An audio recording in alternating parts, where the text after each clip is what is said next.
In 10 years ago, when I got in front of an audience and talked about the application, nobody wanted to step outside that philosophical, theoretical, intellectual realm, right? Because doing something means you're going to have to change something about yourself. Painful. Yeah, you're going to get uncomfortable, right? And I think we're in an age of information, and in an age of information, ignorance is a choice. And because of technology, we have access to so much content, and information creates awareness. And awareness is consciousness, and you can't have consciousness without energy.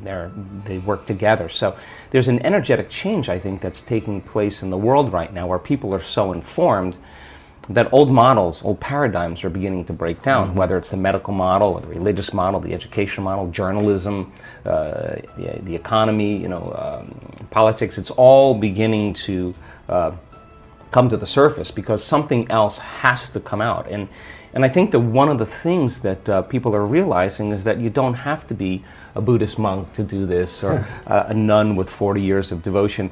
You just got to understand the formula. And just like any skill or anything you learn, you got to go from thinking to doing to being. You got to take knowledge, you create the experience, and if you keep doing it over and over again, you start getting a skill, or you start getting wise about how to do it. And you know that you know how to do it.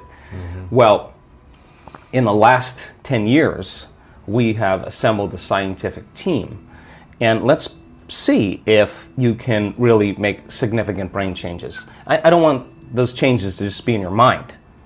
I want them to be in your brain. I want to be able to see before and after pictures to say, that person has a significant change after a traumatic brain injury, or anxiety, or depression, or a cyclic mood disorder, or a stroke. We want to see that there's been significant change. At the same time, let's measure your brain in real time, and let's look to see what that transformation process looks like.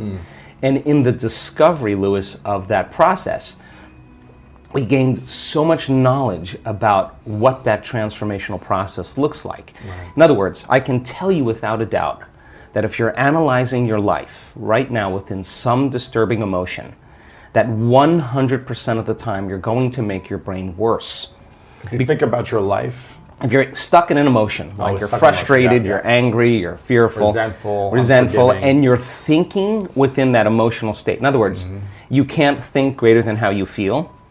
That means then you were thinking in the past, because those emotions are a record or residue of the past. So we see people in the process of 终于逮到了偷吃我们家菜的，哪里？哇，你吃的，你看，全部都被吃了。